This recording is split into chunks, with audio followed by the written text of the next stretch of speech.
어떻게 물고기가 물을 떠나서 살 수 있겠어요? 살 수가 없어요. 우리는 그러므로 분초를 다투면서 은혜를 받아야 살 수 있는 사람입니다. 분초를 모든 생물이 햇볕이 필요하듯이 우리는 하나님의 은혜가 필요한 사람들이에요. 그래서 우리 계속 고백하는 거예요. 하나님, 나는 하나님의 은혜가 필요해요. 나는 하나님의 은혜가 필요해요. 우리 교회는 지금까지 버틴 동력은요, 저는 이렇게 고백하고 싶어요. 전적인 하나님의 은혜였다고요. 전적인 하나님의 은혜였다. 지난 모든 것이 다 하나님의 은혜의 흔적들이었다. 여러 번 말아먹을 수 있었고, 여러 번 흐트러질 수 있었고, 여러 번 깨질 수 있는 상황들이 얼마나 많았겠습니까? 우리가 표현하지 않아서 그렇지. 그런데 그때마다 하나님께서 쌍함이어 주시고, 보듬어 주시고, 견디게 하시고, 울면서 다시 눈물 닦고 일어서게 하시고, 그것이 전체 하나님의 은혜였습니다. 그래서 하나님께서 우리에게 향하여 베푸신 일들이 너무나도 많았다는 거예요.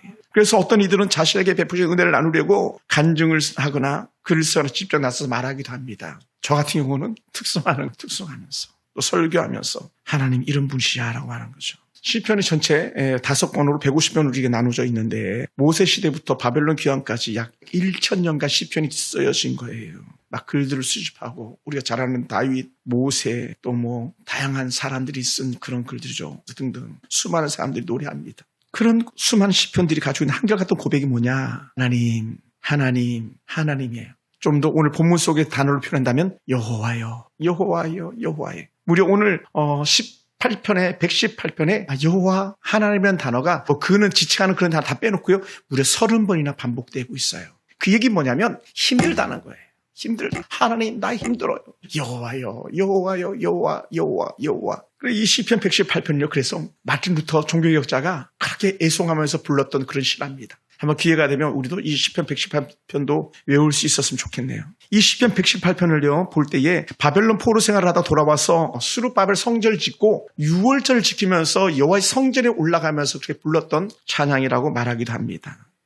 6월절 잔치를 성당에 베풀면서 말이 잔치이지 제사죠. 6월절 제사를 하게 올려드리면서 초라한 스룹바벨 성전을 향하여 올라가면서 그 지난 70여 년 전의 일들을 추억하면서 우리가 왜 그때 그렇게 살았던가 하면서 가슴을 치며 통곡하며 불렀던 그런 노래가 이 시편 118편일 수 있고요. 또 다른 하나는 그렇게 우리가 완전히 전쟁의 포로로 끌려가가지고 이방 땅에서 1차, 2차, 3차 귀환해가지고 그렇게 하나님의 극적인 은혜로 그 초라한 성전이지만 다시 제2성전 스룹바벨 성전을 지으면서 또 그것을 헌당하면서 아버지 앞에 찬양하며 6월절 제사 올리면서 불렀던 노래가 이 아름다운 은혜의 노래였다는 겁니다. 그래서 이 아름다운 은혜 시와 연관되어지는 본문들이 22절과 24절 자리를 가지고 에스라서 3장 10절이나 11절 혹은 느헤미야 1장에서 나오는 내용들을 갖다가 뒷받침하고 있다고 이렇게 말하기도 합니다.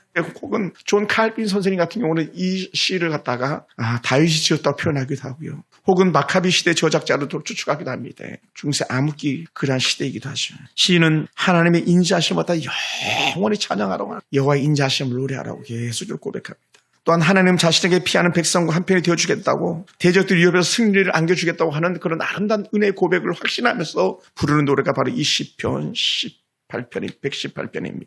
그래서 정확하게 이 시를 도대체 누가 했는지 갖다가 표제를 쓰지 않아서 모르는 거예요. 그러니까 마카비 시대 때 지어졌기도 하다, 혹은 다윗 저자이기도 하다, 또 다른 어떤 사람이 저자이기도 하다고 분분하지만 더 중요한 것은 오늘 이 시를 통해서 큰 환란을 이기길 바라는 그 마음이 간절하다는 것을 우리에게 보여주고 있습니다. 그래서 6절에 보면 여호와는 내 편이시라라고 말해요. 할렐루야. 한번 볼까요? 6절 같이 한번 읽어볼까요? 6절 시편 118편 6절 다 같이 시작. 여호와는 내 편이시라 내가 두려워하지 아니하리니 사람이 내게 어찌할까. 대전제가 여호와는 내 편이시라. 끝나는 거예요. 여호와는 여러분 만약에 하나님이 우리 편이라고 우리가 믿고 있다면 아주 그냥 초신자 같으면 이런 질문을 할 수 있을 거예요. 하나님, 내가 하나님 믿는데 왜 이렇게 힘이 든 거예요? 하나님 잘 섬기는데 왜 이렇게 고통이 찾아오는 거예요? 이렇게 고백할 거예요.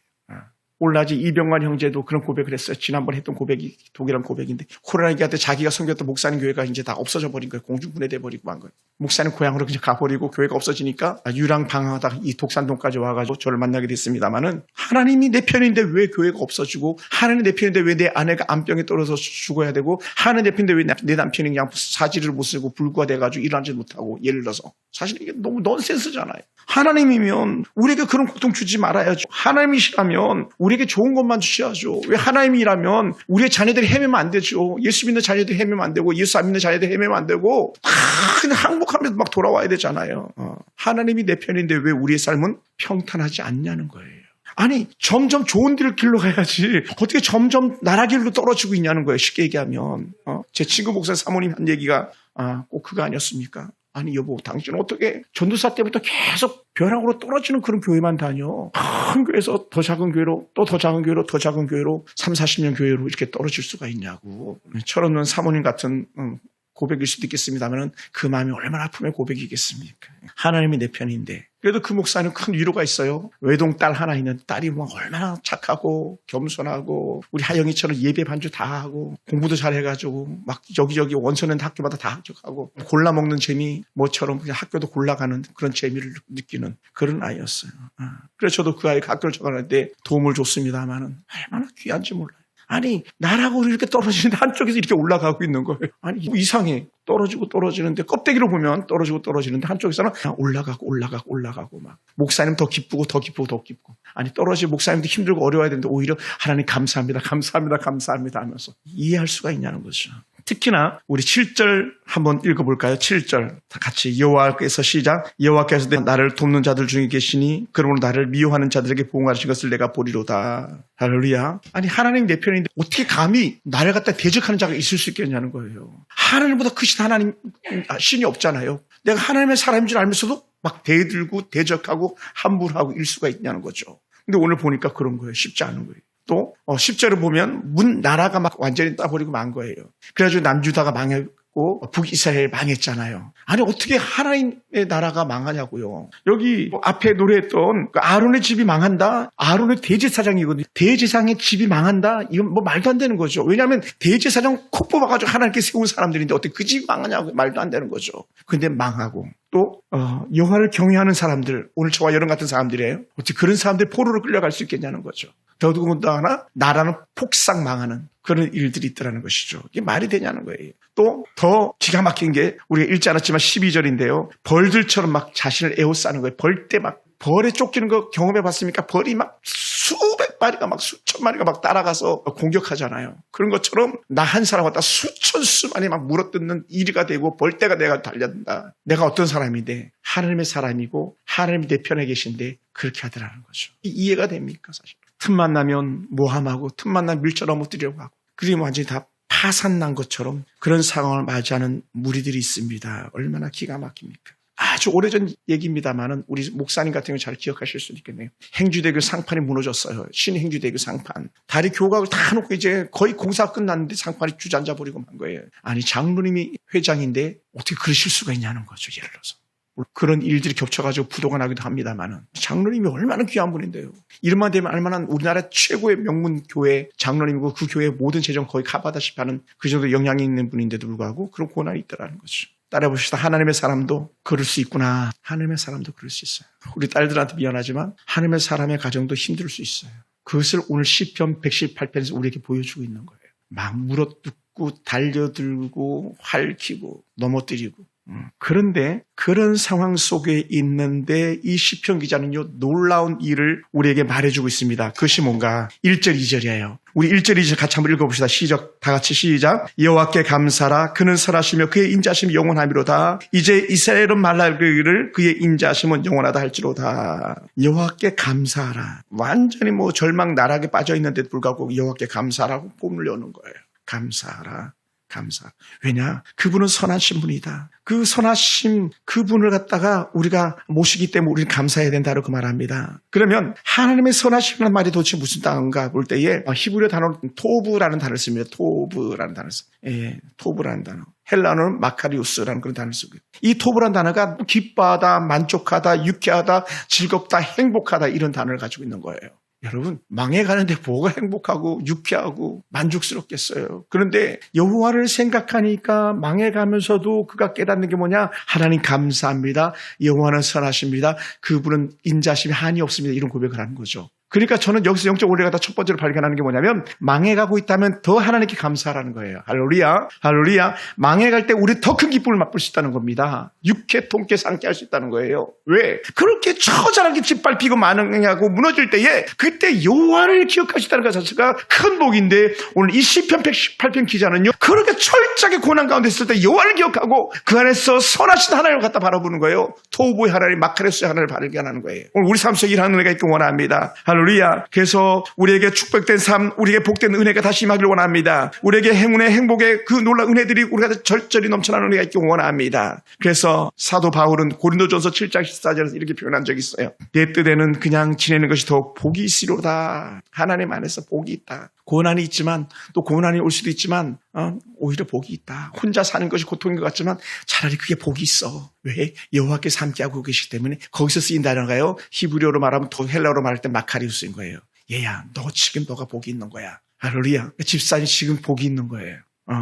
만약에 부부가 같이 있다고 생각해. 그것도 너무 좋은 일이겠지만 자고 나면 막 맨날 무릎 꿇고 싸우고 막 이리처럼 막 으르렁거리다면 그게 행복이겠습니까? 그러니까 지금 현재 모습 속에서 하나님께 주신 은혜 가운데 감사히 있었다면 그 최상의 고백인 줄 믿습니다. 할렐루야. 그래서 오늘 우리는 이 말씀을 통해서 우리가 발견할 수 있는 은혜가 뭐냐. 1절 2절을 통해서 하나님 인자하심 끝이 없다. 찬양의 가사처럼 주의 인자는 끝이 없고 주의 은혜는 아침마다 새롭다는 고백처럼 하나님의 은혜는 하나님 인자하심 끝이 없다. 여호와의 선하심은 끝이 없다. 어떻게? 우리에게 행복을 주시기 위해서 하나님의 선하심은 끝이 없다는 거예요. 저는 그것을 믿습니다. 그럼 아론의 집아 너희들은 감사해야 돼. 제사장 집아 너희는 감사해야 돼. 오늘 우리가 아론 제사장 우리 요즘으로 비교해서 구약시대 때 우리를 던져낸다면 저희 가정이 아론의 가정이고 여러분이 우리가 레위 지파 사람이 되는 거예요. 제사를 도맡아서 감당하니까. 그러니까 우리 오늘 백 목사님이나 저 같은 경우는요 맨날 감사해야 하나님 감사합니다. 내가 모시길래 아론의 지파의 은혜를 갖다 누리게 하십니까? 막 쏙 빼가지고 그 12지파 중에 쏙 빼가지고 아론의 지파만 레위 지파만 따로 쏙 빼가지고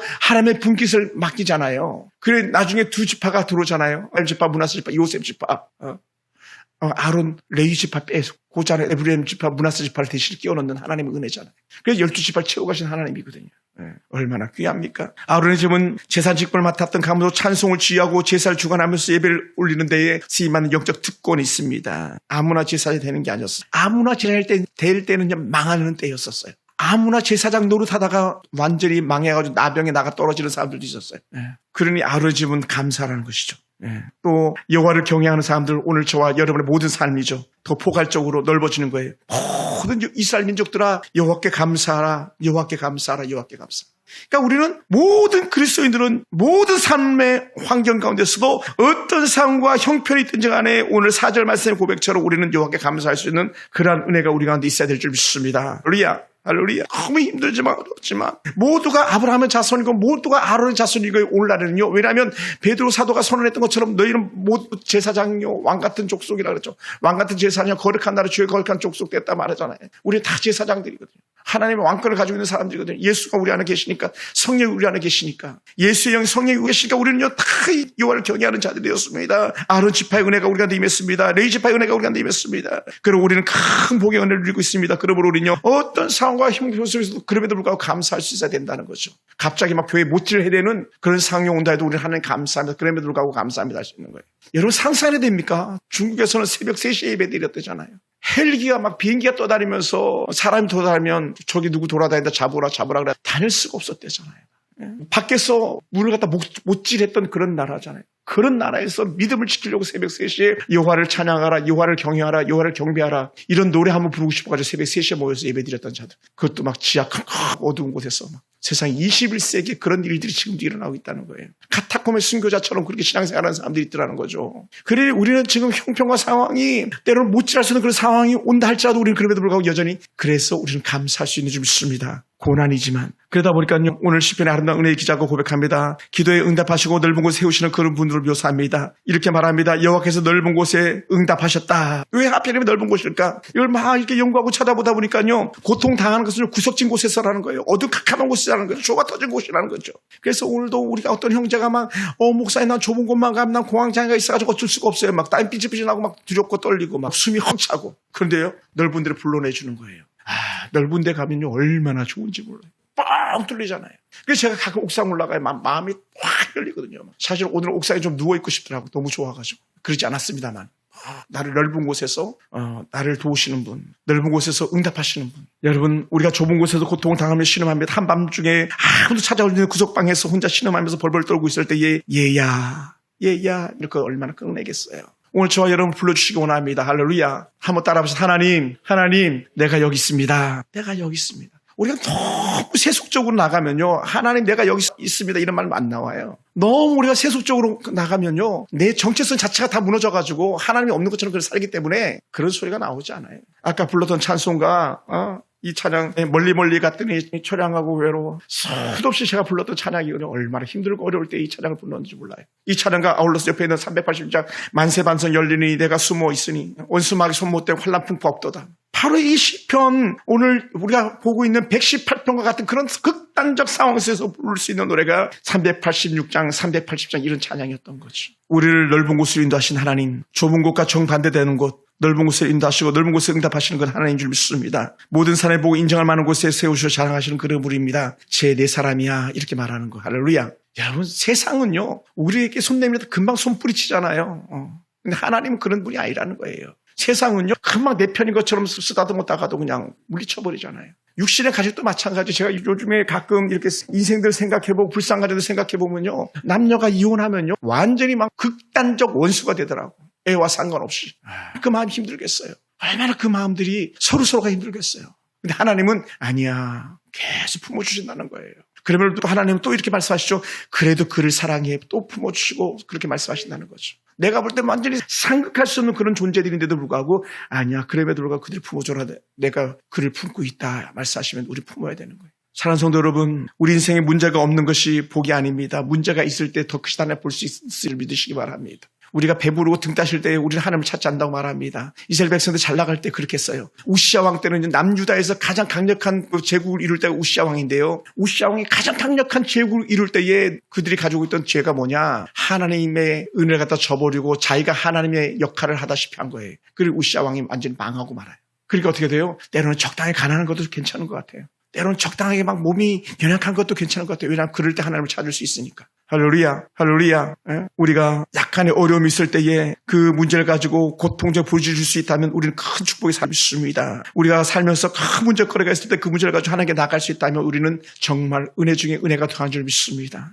그 하나님을 바라봐야죠.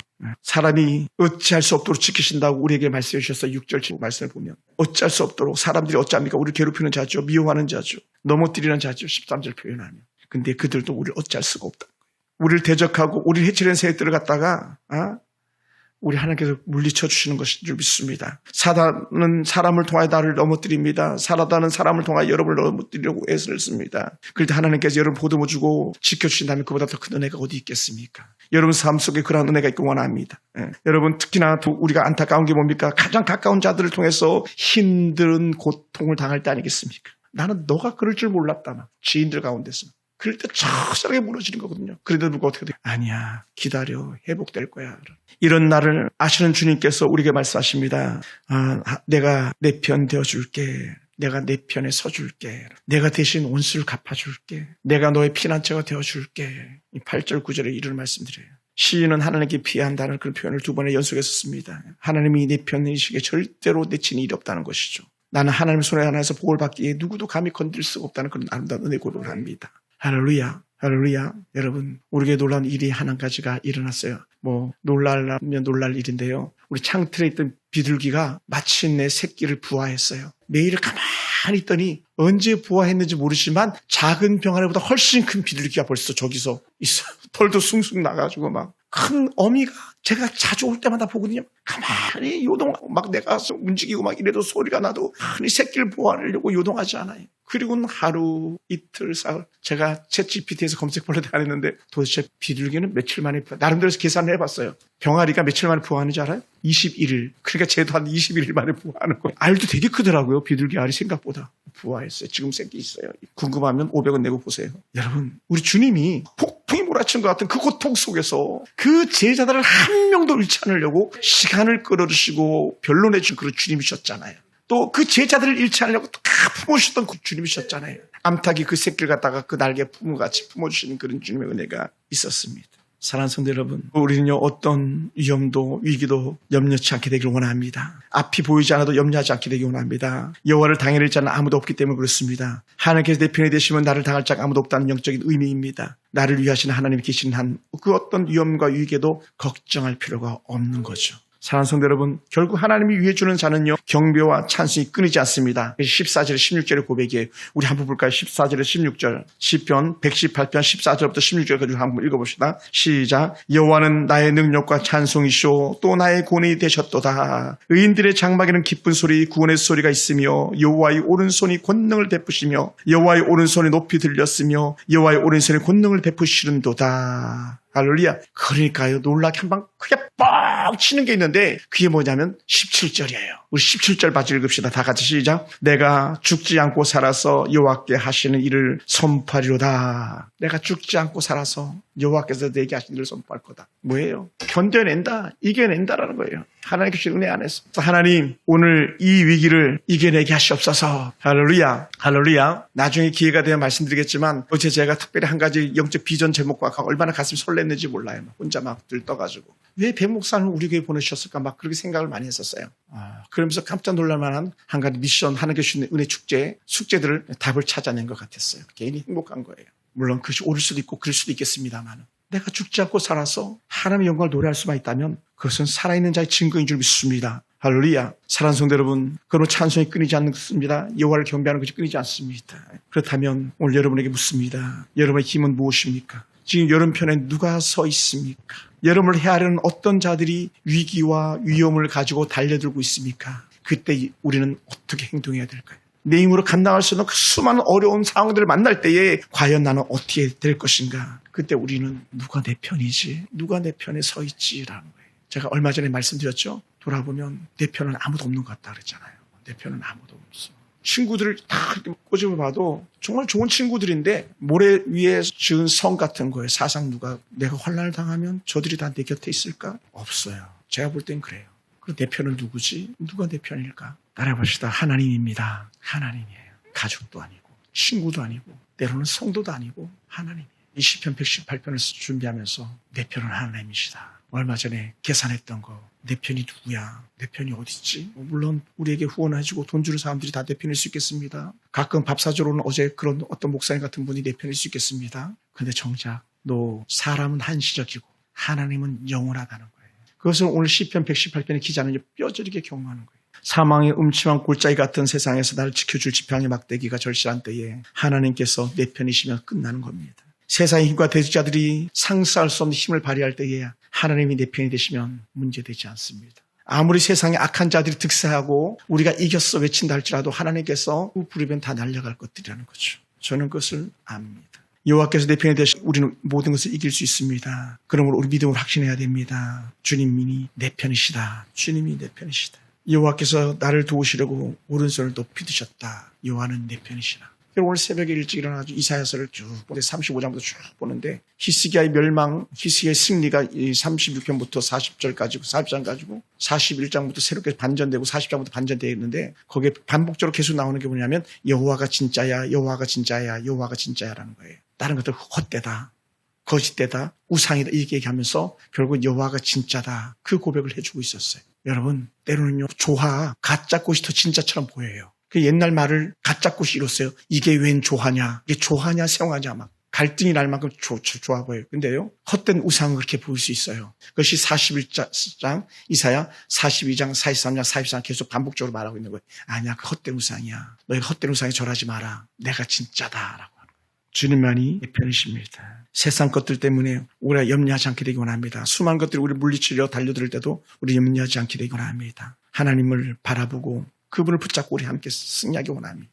오늘 저를 지키실 하나님, 우리 가정을 끝까지 포기하지 않으실 그 하나님, 우리의 인생들 도우시면서 우리 교회 성도들을 끝까지 책임지실 그 하나님을 바라보기 원합니다. 내가 너와 함께하리라. 내가 너를 도와주리라. 할렐루야. 기도하겠습니다.